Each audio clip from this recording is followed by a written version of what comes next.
자, 이번 시간에는 교과서 224쪽 횡파와 종파에 대한 학습을 하도록 하겠습니다. 자, 먼저 학습 목표를 볼게요. 학습 목표: 파동의 전파 과정을 관찰하고 그 종류를 횡파와 종파로 구분할 수 있다. 우리가 지난 시간에 파동에 대해서 배웠는데, 이제 그 파동의 종류인 횡파, 종파, 각각 이제 횡파와 종파에 대해서 학습하도록 하겠습니다. 횡파와 종파는 파동이 이제 전달되는 과정이 다릅니다. 그것을 이따가 이제 실험을 통해서 보도록 하겠습니다. 그리고 두 번째, 파동의 표현 요소를 설명할 수 있다. 파동의 표현 요소를 이제 보도록 하겠습니다. 자, 교과서 첫째 줄, 용수철을 좌우로 흔들거나 앞뒤로 흔들 때 만들어지는 파동의 모습은 어떠할까?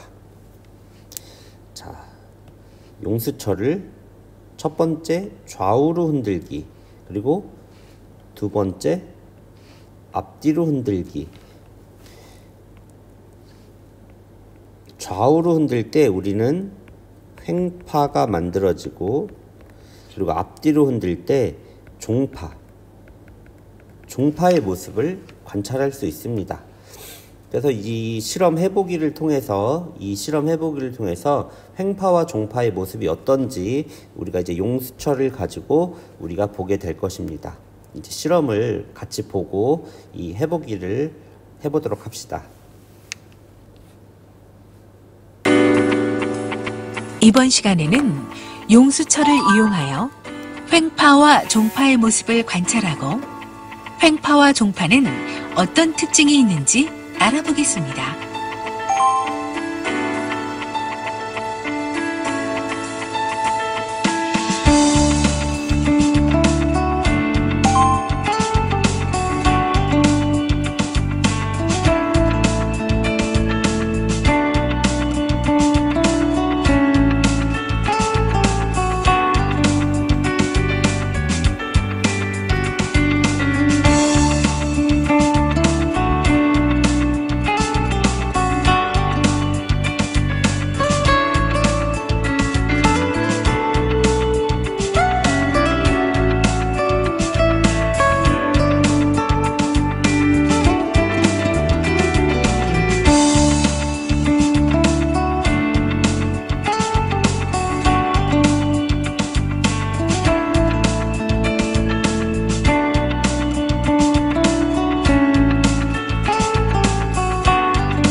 자, 여러분들 자, 그 실험 영상을 봤으면 이 2번에 이제 리본의 움직임과 파동의 진행 방향 어떤 관계가 있는가, 이것에 대해서 한번 풀어보시고, 두 번째 또 요것에 대해서 풀어보시는데요. 좌우로 흔들었기 때문에 어느 경우냐면 횡파에 대한 경우고요. 그리고 앞뒤로 흔드는 것은 종파에 대한 것입니다. 자, 교과서 다음 페이지로 넘어가면, 자, 실험에 대한 내용들이 여기에도 나오죠. 자, 우리 주변에는 여러 종류의 파동이 있다. 이러한 파동들은 매질의 진동 방향과 파동의 진행 방향을 기준으로 횡파와 종파로 구분한다.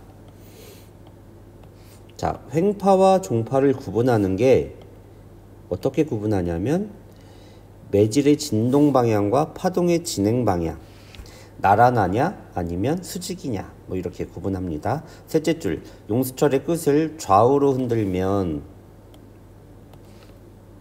좌우로 흔들면 용수철에 매달린 리본은 좌우로 움직이고 파동은 앞으로 진행한다.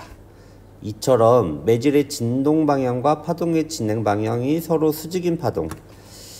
매질의 진동 방향과 파동의 진행 방향이 서로 수직인 파동을 횡파라고 한다. 그 바로 요 밑에 요 횡파에 대한 건데 여기에 나와 있는 그림을 말하죠. 좌우로 흔듭니다. 어떻게 좌우로 흔드냐면 이렇게 좌우로 흔들면 파동은 앞으로 가지만 리본의 진행 방향은 이렇게. 진동 방향과 파동의 진행 방향 앞으로. 그래서 얘는 수직이 되죠. 그래서 서로 수직인 것을 횡파라고 합니다. 횡파는 이런 모습으로 나아가고, 두 번째, 용수철을 앞뒤로 흔들면 어떻게 되냐면 리본은 제자리에서 앞뒤로 움직이고 파동도 앞으로 진행한다. 이처럼 매질의 진동 방향과 파동의 진행 방향이 서로 나란한 파동을 종파라고 한다. 매질의 진동 방향, 파동의 진행 방향이 서로 나란한 파동, 종파. 그래서 밑에 있는 그림을 보면 이제 여기에 대한 설명이 밑에 이제 그림이죠. 손을 앞뒤로 이렇게 흔드는 겁니다. 앞뒤로 흔들었을 때 어떻게 되느냐? 파동은 이렇게 앞으로 갑니다. 앞으로 가는데 리본의 진동 방향 얘를 말하죠. 얘는 어떻게 진동하냐면 이렇게 진동합니다. 즉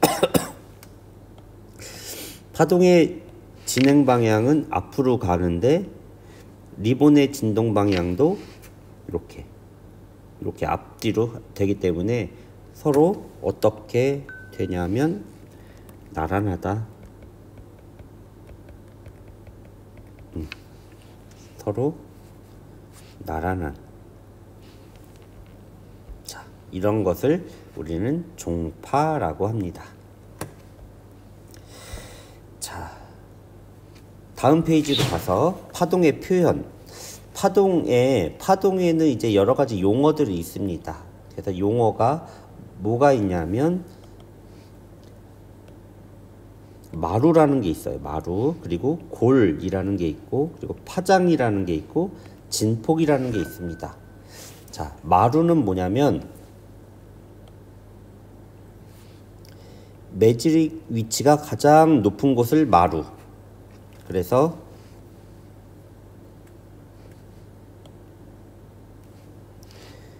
가장 높은 곳,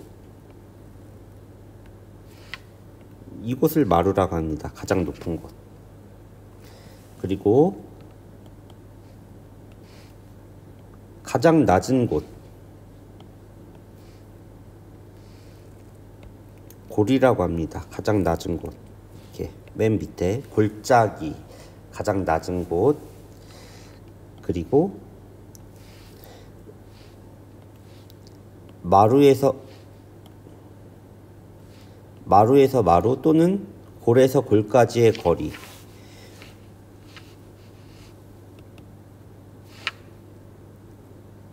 마루에서 마루까지의 거리 또는 골에서 골까지의 거리 똑같거든요.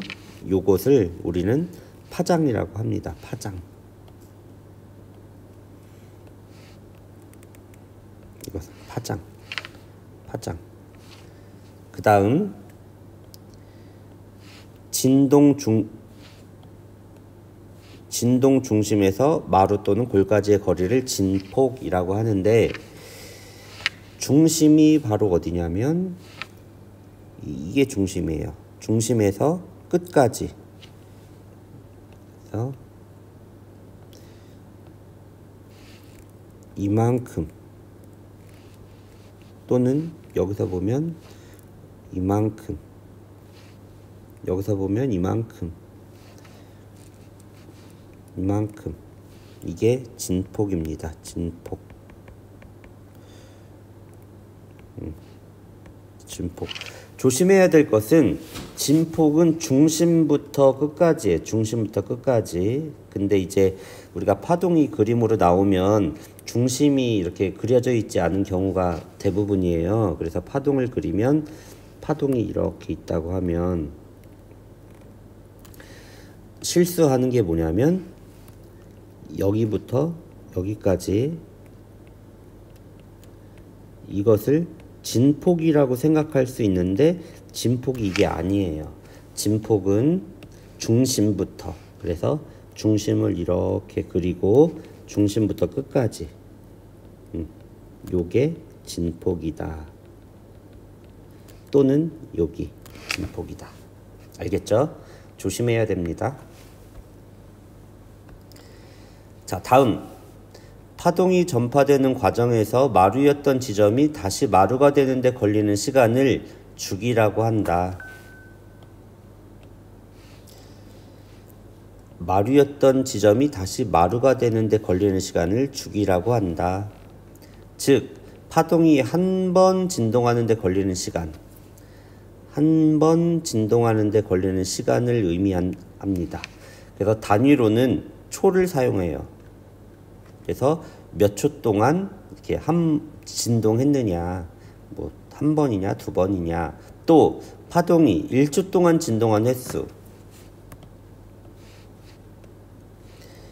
파동이 1초 동안 진동하는 횟수, 진동하는 횟수.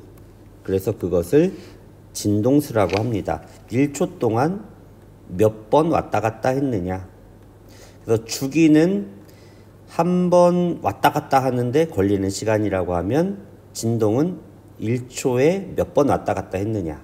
단위로는 헤르츠, Hg라고 쓰고 헤르츠라고 이제 우리가 읽습니다. 그래서 진동수와 주기와의 관계는 이런 관계가 있어요. 시험을 만약에 본다면 이거 계산 문제로 나오는 겁니다.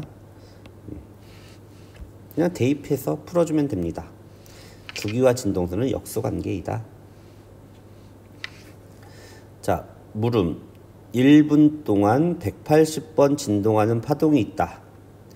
1분 동안 180번 진동한답니다. 근데 진동수는 몇 헤르츠인가? 진동수를 물어봤죠. 근데 진동수는 1초 동안이죠. 1초 동안. 근데 여기는 1분. 그래서 분을 초로 바꾸려면 1분은 60초니까 어떻게 계산하면 되죠? 180을 60으로 나누면 되죠. 그러면 3 헤르츠. 이렇게 풀 수가 있습니다. 종파의 경우 빽빽한 곳에서 다음 빽빽한 곳, 성긴 곳에서 다음 성긴 곳까지 거리를 파장이라고 한다. 종파는 이렇게 빽빽한 곳에서 다음 빽빽한 곳, 여기까지를 파장이라고 합니다.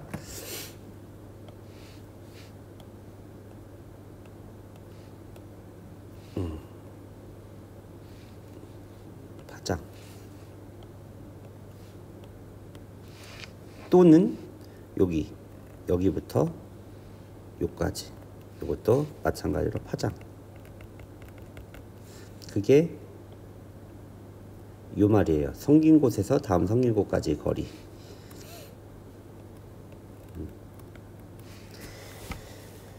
이것을 파장이라고 하고, 매질이 앞뒤로 1회 진동하는 데 걸리는 시간을 주기. 매질이 앞뒤로 1회 진동하는 데 걸리는 시간을 주기라고 한다. 자, 스스로 확인하기. 네, 여러분들이 한번 해보시기 바랍니다. 자, 이것으로 횡파와 종파에 대한 설명을 마치도록 하겠습니다.